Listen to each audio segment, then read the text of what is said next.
इदन्न मम का भाव होना चाहिए कि मैं लेके भी नहीं आया कुछ भी। मुझे ये जो शरीर मिला ये भी माँ के माध्यम से मिला, और माँ ने भी इस संसार के जो भी साग सब्जी फल फूल खाए उसके माध्यम से इसकी उत्पत्ति हुई। तो ये शरीर सहित जो कुछ भी मुझे मिला है वो सब का सब यहीं से लिया है, और वो सब का सब यहीं भगवान की सेवा के लिए समर्पित है। मैं काम आ जाऊं, कोई मेरा सदुपयोग हो जाए इस संसार में किसी के लिए भी, उसको आगे बढ़ाने के लिए, इसको किसी को ऊंचा उठाने के लिए, अपने आप को भी ऊंचा उठाने के लिए। तो ये इस अनेक प्रकार के विभाग प्रविभाग हमारे ऋषियों ने हमें समझाने के लिए शास्त्रों में बताने की कोशिश की है, और सब महापुरुषों ने यही बताया। गुरु नानक देव, उनका अपना जो मंत्र है जो वो रोजाना बोलते हैं, एक ओंकार, सतनाम, निर्भय, निर्वैर, निर्भोग, ये शब्द आते हैं। तो उसमें सतनाम माने सच्चा नाम एक ही है, वो ओंकार है, और उसके लिए, उसको प्राप्त करने के लिए निर्भय, निर्भय, निर्वैर, और फिर निर्भोग। निर्भय का मतलब वही आ गया जो हम शुरू में लेके चले थे, अभयम, निर्भयता।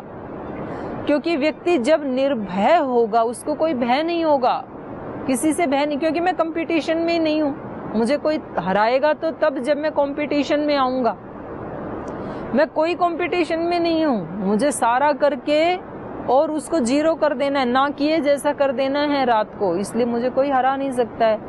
तो मुझे किसी से पराजय का भय नहीं है, मुझे कुछ छीनने का भय नहीं है, क्योंकि मेरे पास कुछ है ही नहीं, मैं अकिंचन हूँ, तो कोई मेरे से क्या छीनेगा। निर्भयता आए बगैर व्यक्ति निर्वैर नहीं हो सकता है। कहीं ना कहीं तो उसका वैर भाव बना ही रहेगा, क्योंकि जहाँ जहाँ भय बना रहेगा उसको लगेगा कि कहीं इसके पास मेरे से ज्यादा ना चला जाए, कहीं ये मेरे से छीन ना ले। तो ये जब तक भय बना रहेगा तब तक किसी ना किसी अंश में वैर का भाव भी रहेगा। इसलिए गुरु नानक जी ने कहा निर्भय, निर्वैर, और जब निर्वैर और निर्भय होगा व्यक्ति तब वो होगा निर्भोग। फिर वो भोग नहीं करेगा, फिर तो वो योग करेगा, फिर तो वो उसको सेवा में समर्पित करेगा। तो ये अहिंसा के बारे में हम चर्चा कर रहे थे। अब इसका फल क्या है, क्योंकि किसी भी कार्य को मनुष्य तब करता है कि जब उसको जहां वो खड़ा है उससे कुछ ज्यादा मिलने की उसको प्रलोभन दिया जाता है। यहाँ तक कि आध्यात्मिकता में भी व्यक्ति तभी चलता है। तो इस अहिंसा के लिए यदि हम इतना पुरुषार्थ करें तो हमें मिलेगा क्या, इसका प्रतिफल क्या है। तो इसके लिए महर्षि पतंजलि ने कहा अहिंसा प्रतिष्ठायाम तत्सन्निधौ वैर त्याग। जो आत्मा अहिंसा में प्रतिष्ठित हो जाएगा, जो किसी को कष्ट नहीं देगा, और ये कई प्रकार की है हिंसा, ये हमें ही पता लगेगा, बाहर से नहीं पता लगेगा कब कब हम हिंसा के भाव में होते हैं। इस अहिंसा की हमें खोज करनी पड़ेगी, तलाश करनी पड़ेगी। इसमें जब प्रतिष्ठित हो जाते हैं तो तत्सन्निधौ, इस व्यक्ति का कुछ ऐसा प्रभाव बनता है अंदर से, जब वो स्वच्छ बन जाता है तो फिर सबके अंदर वही आत्म तत्व है, वही प्रतिबिंबित होता है फिर तो इसकी सन्निधि मात्र से, इसके आसपास से, जैसे बाहर की वस्तुओं का अपनी एक गंध होती है, अपना एक एटमॉस्फेयर होता है, ऐसे इस मनुष्य का भी अपना एक वातावरण होता है, और वो इसके साथ चलता है। ये जहाँ कहीं भी जाए, चाहे वो पवित्रता का है, चाहे वो अपवित्रता का है, चाहे हिंसा का है, चाहे अहिंसा का है। जैसे रसोई घर में कभी पूड़ी बन रही हैं तो बाहर बैठे व्यक्ति को पता लग जाएगा, उसकी गंध से पता लग जाएगा कि बाहर किचन में पूड़ी बनाई जा रही है आज। जब कभी किचन में पकोड़े बनाए जाते हैं तो इस व्यक्ति को बाहर बैठे हुए पता लग जाएगा कि आज तो किचन में पकोड़े बनाए जा रहे हैं, क्योंकि उसकी एक गंध आती है, उसका एक प्रभाव पड़ता है। ऐसे ही ये मनुष्य अंदर बैठ के क्या कर्म करता है, क्या सोचता है, तो उसके आसपास वालों पे उसका प्रभाव पड़ता है। भले ही वो दिखाए नहीं, भले ही वो कितना भी छिपाने की कोशिश करे, लेकिन हर व्यक्ति के आचरण की एक गंध होती है। इसलिए गुरु नानक देव जहाँ भी गए, हिंदू, मुस्लिम, सिख, ईसाई, किसी के भी पास गए, सब लोगों ने उनको अपनाया, क्योंकि उनके चरित्र की एक गंध थी वो। महात्मा बुद्ध जहाँ भी गए, महात्मा भगवान महावीर जहाँ भी गए, आचार्य विनोबा भावे जहाँ भी गए, मतलब सभी महापुरुष, उन्होंने बहुत भ्रमण किया। आदि गुरु शंकराचार्य जी देश में जहाँ जहाँ भी गए, ऐसे हमारे सभी महापुरुष, वो जहाँ जहाँ गए सब लोगों ने उनको स्वीकार किया, यहाँ तक कि विरोधी धर्म वालों ने भी स्वीकार किया। ऐसा भी हुआ कि उनके जाने के बाद उनको होश आया कि ये कैसे हमें बुद्धू बना के चला गया वो बाबा, वो आए तो हम तो भूल ही गए, ये तो हमारे साथ कुछ, क्योंकि उस समय वो उनके व्यक्तित्व का एक प्रभाव था, अस्तित्व का प्रभाव था, एक गंध वो अपने साथ लेकर के चल रही थी। और ये गंध होती है, इसका शुरुआत होती है अहिंसा से। ये गंध है सत्य की, अहिंसा की। ऐसे ही कई बार आपने देखा होगा अहिंसा, अपवित्रता आदि की भी। कोई व्यक्ति बहुत अच्छे प्रवचन देता है, बहुत अच्छा बोलता है, बहुत अच्छा पढ़ाता है, बहुत अच्छा गाता है, और जितनी देर वो गाता है या पढ़ाता है या बोलता है या सुना, तब तक तो अच्छा लगता है, लेकिन उसके बाद जीवन के ऊपर कोई प्रभाव नहीं पड़ता है, जीवन में कोई परिवर्तन नहीं आता है उस व्यक्ति की सन्निधि से, तो समझ लेना कि अंदर से कहीं ना कहीं अभी और पवित्र होने की आवश्यकता है, कहीं और अहिंसा में प्रतिष्ठित होने की आवश्यकता है। क्योंकि एक जब हम वो कारतूस चलाते हैं तो भी साउंड तो होती ही है, लेकिन वो किसी को मारती नहीं है, और जब गोली चलाते हैं तो भी साउंड होती है, लेकिन वो किसी को छोड़ती नहीं है। तो जब कोई व्यक्ति स्वयं अहिंसा में, सत्य में, आध्यात्मिकता में और सद्भाव में प्रतिष्ठित होता है, तो उस व्यक्ति का व्यक्तित्व प्रभाव डालता है, उसकी वाणी, उसके कर्म दूसरों के जीवन में परिवर्तन लाते हैं।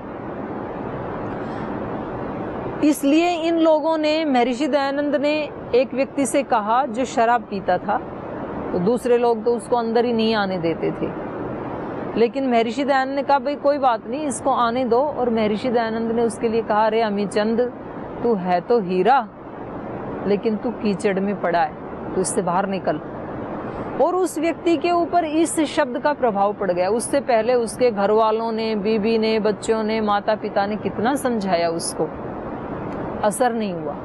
लेकिन महर्षि दयानंद का एक वाक्य, क्योंकि उस वाक्य में पवित्रता थी, सच्चा प्रेम था, सचमुच उसको उठाने का भाव था, उस आत्मा के कल्याण का भाव था। बाकी के लोग अपने स्वार्थ के लिए बोल रहे थे उससे पहले, तो वो प्रभाव कर गया उस व्यक्ति का। तो हमारे जीवन की एक सुगंध होती है, हम जहाँ कहीं भी जाएं वो हमारे साथ जाती है। हम जहाँ भी जाएंगे अपने इर्द गिर्द वैसा एक एटमॉस्फेयर बना लेंगे। कई बार हमें लगता है कि इस घर में तो कोई भी मेरे को सम्मान ही नहीं देते हैं, इस घर में तो इतने वर्ष हो गए मुझे सेवा करते करते, मुझे क्या मिला। हमारे जीवन में भी आता है कभी ये प्रश्न। मैं अपने संगठन में भी देखती हूँ, हमारे करोड़ों जो भाई बहन हैं, कार्यकर्ता हैं, बोले जी हमने संगठन में 10 वर्ष हो गए सेवा करते करते, हमें क्या मिला। आज तो नए नए लोग आ गए, आज तो उनके कार्यों की प्रशंसा होती है, हमारा कार्य तो जीरो हो गया, हमें क्या मिला। तो कहीं ना कहीं उनकी वाणी में, कहीं ना कहीं उनके वचनों में एक शिकायत का भाव होता है, कहीं ना कहीं एक उलाहना देने का भाव होता है, कहीं ना कहीं एक रिक्तता का, एक खोखलापन का एहसास होता है कि अभी बहुत कुछ खाली है अंदर। अगर ये थोड़ी प्रशंसा करें तो थोड़ा तो भर सकूं उसको, थोड़ा सा तो शकुन मिले मेरे को। तो ये सब हमें दिखाते हैं कि ये जो मेरी हालत है ना, ये सेवा की का प्रतिफल तो नहीं है। अगर मैंने 10 साल से सेवा की है तो मेरी ये हालत तो नहीं होनी चाहिए, क्योंकि सेवा का फल क्या है। सेवा का फल हमने कल चर्चा की थी, आज भी की। सेवा का फल है प्रेम।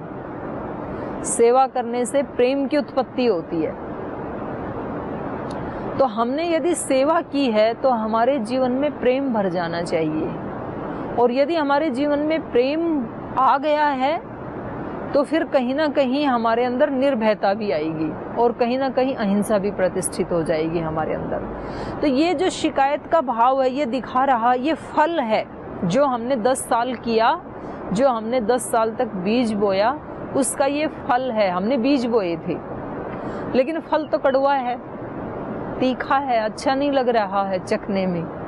तो फल यदि कड़वा है तो निश्चित रूप से इस फल का बीज भी कड़वा ही रहा होगा, क्योंकि जैसा बीज ऐसा फल। तो जरूर हमने सेवा के नाम पे कहीं ना कहीं अपने अहंकार का पोषण किया होगा, कहीं ना कहीं हमने अपने मिथ्या व्यक्तित्व का प्रदर्शन किया होगा कि देखो मैं कितना कर रहा हूँ। वो सेवा नहीं थी। सेवा होती यदि तो आज मेरा जीवन खुशियों से भरा हुआ होता, संतोष से भरा होता, प्रेम से भरा होता, एक तृप्ति से भरा होता। ये जो अतृप्ति है ये दिखा रही है कि बीज ठीक नहीं था। तो कभी कभी ऐसे भी हो जाता है, हम दुकान पे जाते हैं, बीज लेने जाते हैं पके हुए खीरे का, और बीज आ जाता है कड़वी ककड़ी का, कड़वे खीरे का। तो अभी क्या करना, अभी चख के देखा कड़वा है तो अब इसको उखाड़ना है और यहाँ पर मीठा बीज बोना है। अब हमने देख लिया कि हमने, माताओं को लगता है हम 20-20 साल से, 30-30 साल से इस घर में सेवा कर रहे हैं, आज ये बहू आई है और इसने तो हमारी सारी की हुई सेवा को ही समाप्त कर दिया। ये कहती है कि मैं नए ढंग से घर को चलाऊंगी।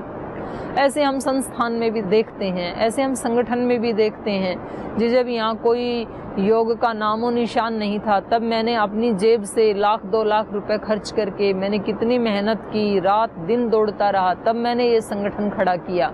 और आज जो नए नए प्रभारी आए हैं उन्होंने तो कुछ भी मेहनत नहीं की और वो लोग आकर के मेरे काम को समाप्त कर दे रहे हैं। कोई हमारे काम को समाप्त नहीं कर सकता है, लेकिन हमारा ही कहीं ना कहीं धैर्य टूट जाता है, क्योंकि हम वो सेवा, वो काम कुछ लेने के लिए कर रहे थे। तो इसमें वो नहीं मिटा सकते हैं, कोई किसी के बोए हुए बीज को नहीं मिटा सकता है। तो आज हमें ये बात समझ में आ गई।